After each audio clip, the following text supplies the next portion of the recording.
Aquarians 3 मार्च 2026। आज का divine message, goddess guidance, universal message क्या है? अभी आपको क्या सुनने की ज़रूरत है? लाइफ की जिस भी सिचुएशन में आप हैं उसमें अभी क्या करना चाहिए? अगर आज के दिन कोई सिचुएशन बने तो उसे कैसे डील करना चाहिए? तो लेट्स सी कि आज का divine message, goddess guidance, universal message आपके लिए क्या है। सबसे पहले देखते हैं आज के ओवरऑल डे की एनर्जी क्या है। And yes of course, happy Dulandi to all of you. जो लोग आज होली मना रहे हैं उनको होली की शुभकामनाएं, जो डुलंडी मना रहे हैं उनको डुलंडी की शुभकामनाएं। और आज से फुल मून और ल्यूनर इक्लिप्स की वजह से बहुत सारे चेंज, प्रोमिनेंट चेंजेस आपकी लाइफ में आएंगे। सो बी रेडी इस चीज़ के लिए। लेट्स सी आज के दिन की ओवरऑल एनर्जी क्या है। Aquarius, Sun, Moon, Venus, Rising, Aquarius, overall energy for 3rd March 2026. Oh my God, we have planet, transit, change, number 55. So यही मैं आपको कह रही थी, बदलाव तो निश्चित है आज से। आपकी एनर्जी में आए, आपकी चारों तरफ की सिचुएशंस में आए, कुछ भी हो, लेकिन बदलाव आएगा। आज के बाद वैसे नहीं दिन जाएंगे जैसे अब तक जा रहे थे। आज के बाद वैसा नहीं होगा आपकी एनर्जी जैसी पहले थी। सो कुछ बदलाव, कुछ चेंजेस आपकी लाइफ में 101% आने वाले हैं। Be ready for this change. जो भी होते हैं वो हमें थोड़ा सा डिस्टर्ब भी करते हैं। तो ये सब क्वेश्चन अगर आपके मन में है कि मैम चेंज कैसा होगा, अच्छा बुरा, तो कोई भी परिवर्तन आए वो एक बार डराता ही है। और भविष्य जो है वो आपके डिसीशंस, आपकी सिचुएशंस, आपके एक्शंस पे डिपेंड करता है और किस्मत पे डिपेंड करता है। तो दोनों ही तरीके से बस एक ही मैसेज यहाँ पे आ रहा है दैट परिवर्तन आएंगे, चेंजेस आपकी लाइफ में होने वाले हैं। Be ready. Let's see guidance क्या है आपके लिए। 3rd March 2026 guidance for Aquarians. Guidance for Aquarians 3rd March 2026 guidance for Aquarians.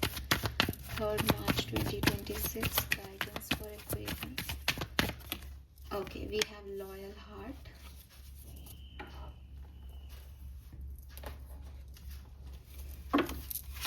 3rd March 2026 guidance for Aquarius. Guidance for Aquarius. All right. We have someone new is coming.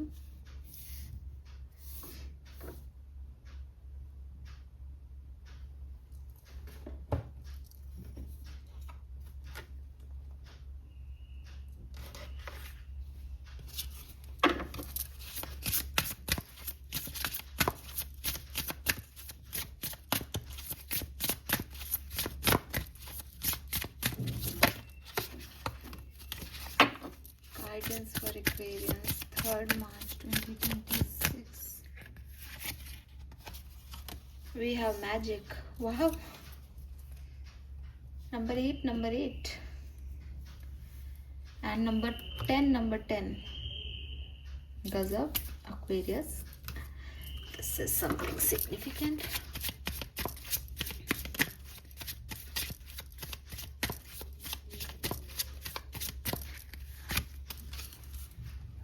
Okay.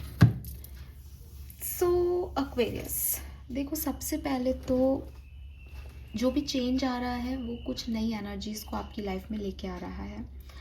और universe चाहता है कि आप थोड़े open minded रहें change के लिए, इस नई एनर्जी के लिए, इन नए लोगों के लिए। स्पिरिट मैसेज क्या है आपके लिए वो पढ़ लेते हैं सबसे पहले।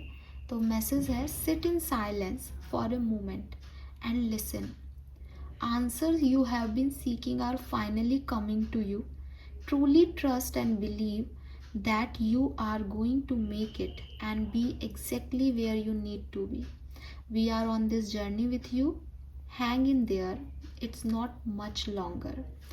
कुछ होने वाला है एक्वेरियस जिसका आप बहुत बेसब्री से इंतज़ार कर रहे थे कभी। और हो सकता है कि आपको लग रहा हो कि कब होगा या नहीं, ऐसा नहीं हो रहा है, मैं जैसा सोच रहा था वैसा नहीं है, मैं जैसा चाहती थी वैसा नहीं है। लेकिन ये एग्जैक्टली सेम है जो आप चाहते थे। लेकिन हो सकता है कि ये जिस तरीके से हो रहा है वो अभी आपको समझ में नहीं आ रहा है।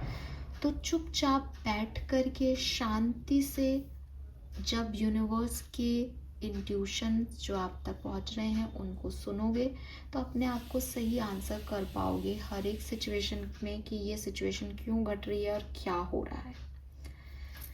With this loyal heart energy clearly कोई पर्सन आपकी लाइफ में आने वाला है और समवन न्यू इज कमिंग का भी कार्ड है, तो दोनों ही कार्ड जो है वो आपको यही कह रहे हैं दैट कुछ होने वाला है, कोई आने वाला है।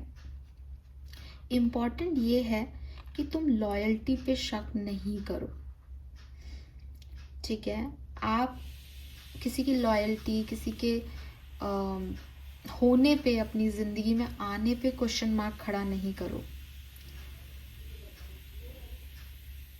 ये इसलिए हो सकता है कि कुछ चीज़ों से आप पास्ट में बहुत अटैच्ड रहे हो लेकिन आप उसको लेट गो नहीं कर पा रहे हो, एंड क्योंकि वो आप बहुत अटैच हो उस सिचुएशन से तो अब आप किसी नई चीज़ पे विश्वास नहीं करते या नहीं उस चीज़ को अपने लिए चाहते, बिकॉज आप किसी पास्ट सिचुएशन में ही बहुत इन्वॉल्व हो, ठीक है।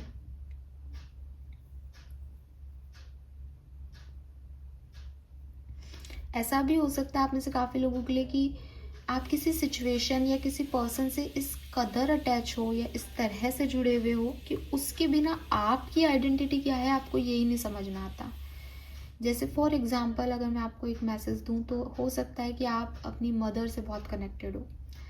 अब आप जो है आपकी लाइफ में कोई पर्सन आता है और आपसे वो पर्सन जो है वो कह रहा है कि आई लाइक यू और मैं आपसे शादी करना चाहता हूँ, लेकिन बिकॉज आप अपनी मदर से बहुत कनेक्टेड हो तो आप इंडिविजुअली वो डिसीजन नहीं लेना चाहते, जबकि आपको पता है कि अच्छा है, सब मेरे को अच्छा लग रहा है, लेकिन आप इंडिविजुअली नहीं ले सकते बिकॉज आप किसी और से अटैच हो। सेम एज ये अपोजिट चीज़ हो सकती है, आपकी मदर ने कहा कि बेटा ये बच्चा अच्छा है, इससे शादी कर ले, लेकिन आप उस व्यक्ति को पसंद नहीं कर रहे, आपको उसके एक्शंस अच्छे नहीं लग रहे, आपको लग रहा है नहीं ये वो व्यक्ति नहीं है जिससे मेरे गट फीलिंग मैच करे, लेकिन बिकॉज आप अपनी मदर से इतने अटैच हो तो आपको लग रहा है कि नहीं मैं तो उनसे अलग डिसीजन मेरा हो ही नहीं सकता। तो कहीं ना कहीं कुछ अटैचमेंट्स हैं जो आपको उस डायरेक्शन में जाने से रोकते हैं। बट नाउ इट्स टाइम कि आप देखें कि आपके ओल्ड बिलीफ सिस्टम्स क्या हैं, आपके ओल्ड आइडियाज़ क्या हैं, आपकी लॉयल्टीज़ किसकी तरफ हैं, जो कि कभी कभी लॉयल्टीज़ बुरी होती है। अब जैसे इस केस में बुरी है लॉयल्टी, आप मदर के लिए इतने लॉयल हो कि आप अपना अच्छा बुरा नहीं सोच रहे हो। तो ये सब चीज़ आप समझें, देखें और उस पर काम करें। आपका ट्रस्ट अपने लिए होना चाहिए, आपका ट्रस्ट किसी पे अंधश्रद्धा का नहीं होना चाहिए कि ये मेरे लिए सही डिसीजन लेंगे। जब आप ही अपने लिए सही डिसीजन नहीं ले रहे हो तो दूसरा आपके लिए कैसे सही डिसीजन लेगा। तो कुल मिला के आपको एक न्यू थिंकिंग को, नए परसेप्शन को अपनी जगह देने की ज़रूरत है, अपने हार्ट को ओपन करने की ज़रूरत है, पुराने बिलीफ सिस्टम, पुरानी सोच, पुराने अटैचमेंट्स को थोड़ा सा लेट गो करने की ज़रूरत है। आपके लिए यूनिवर्स के पास एक बहुत अच्छा प्लान है, लेकिन आपको उसके लिए जगह बनानी पड़ेगी। हो सकता है कि आप अपनी पुरानी सिचुएशंस और पुराने ओल्ड बिलीफ सिस्टम में उनको जगह नहीं दे रहे, डर के मारे उनको एंट्री नहीं दे रहे, अटैचमेंट्स की वजह से उनको एंट्री नहीं दे रहे, जबकि someone new is coming in your life. Open your mind and heart so that happiness can enter your life. सिर्फ रोते रहने से कि कुछ नहीं हो रहा, मेरी लाइफ में कुछ चेंज नहीं हो रहा, आप कितना चेंज हो रहे हो। अगर आप लाइफ को सेम ही तरीके से हैंडल कर रहे हो तो लाइफ आपको सेम ही रिजल्ट्स देगी। तो कुछ होने वाला है, बट अगेन उसके लिए आपको ओपन होना पड़ेगा। देन आपके लिए जो मैसेज है that is I am not under estimating my own magic any more. अब यूनिवर्स आपको यही कह रहा है कि 2-3 सिचुएशन होती है ज़िंदगी की। फॉर एग्जाम्पल कि मैम मैंने लेट गो कर दिया पास्ट को, अब मैं नई चीज़ों के लिए रेडी हूँ, लेकिन मुझे डर लग रहा है कि मेरे साथ क्या होगा। आपको अपने मैजिक पे विश्वास नहीं है, आपको यूनिवर्स पे विश्वास नहीं है, आपको फेथ नहीं है अपने भगवान पे। जो होगा वो कर रहा है, जो करेगा अच्छा करेगा, बुरा करेगा तो लेसन मिलेगा। लेकिन आप इंसानों पे अटैचमेंट्स में इतना ट्रस्ट कर रहे हो कि नहीं ये लॉयल्टी मेरे को जो है अच्छा ही करेगी। कोई कह सकता है आपकी मदर आपके लिए अच्छा ही रिश्ता चूज करेगी, हर बच्चे के माँ बाप ही उनके लिए कनेक्शन ढूंढते हैं, फिर भी अरेंज मैरिजेस में भी रेशोज हैं कि डाइवोर्स हो रहे हैं। तो यूनिवर्स आपको यही कह रहे हैं कि ट्रस्ट जो है वो आपका है, मैजिक आपके अंदर है, आपके अंदर पावर है। आप चेंज को एक्सेप्टेंस दो, आप खुद को बदलो, आप नज़रिया बदल लो, आप मैजिक में बिलीव करो, अपने अंदर के मैजिक पे बिलीव करोगे। अरे यार ये कोई सिचुएशन आएगी मैं तो यूँ निकल जाऊंगा, मेरे पास तो भगवान का हाथ है साथ में, तो फिर निकल जाओगे। और जहाँ आपने सोचा नहीं ऐसा कैसे कर पाऊँगा, ये नहीं हुआ तो, वो नहीं हुआ तो फिर आप सोचते रहो कि हाँ नहीं होगा तो नहीं होगा। तो थोड़ा सा चीज़ों को लेकर के, इसीलिए स्पिरिट ने आपके लिए मैसेज भेजा है कि थोड़ा सा शांति से बैठो, सुनो उनकी, समझो वो क्या करवाना चाहते हैं, उनमें विश्वास रखो, अपने ऊपर विश्वास रखो। यू आर मैजिकल पर्सन, आपके पास वो मैजिक है, आप क्रिएट कर सकते हो, आप मैनिफेस्ट कर सकते हो। ट्रस्ट दैम और आगे बढ़ो नई सिचुएशंस में, नई बिगनिंग्स में।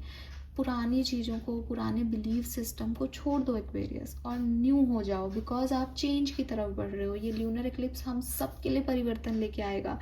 अगर हम ओल्ड बिलीफ सिस्टम में बैठे रहेंगे तो हम डरते रहेंगे, हमको अच्छा नहीं लगेगा, और ये क्या चेंज ले आए, हम तो अच्छे थे अपने कंफर्ट जोन में। नहीं थे आप अच्छे, आपको सपने पूरे करने हैं तो आपको इस एडवेंचर जर्नी पे निकलना पड़ेगा। Fine. Numbers definitely number 11, number 10, number 1, number 8 बहुत सिग्निफिकेंट है यहाँ पे, और नंबर 4 की भी ऊर्जा है। 35, 55, 38, 58 आपके लिए, 25 एंड 28 आपके लिए सिग्निफिकेंट नंबर हो सकता है किसी भी तरीके से।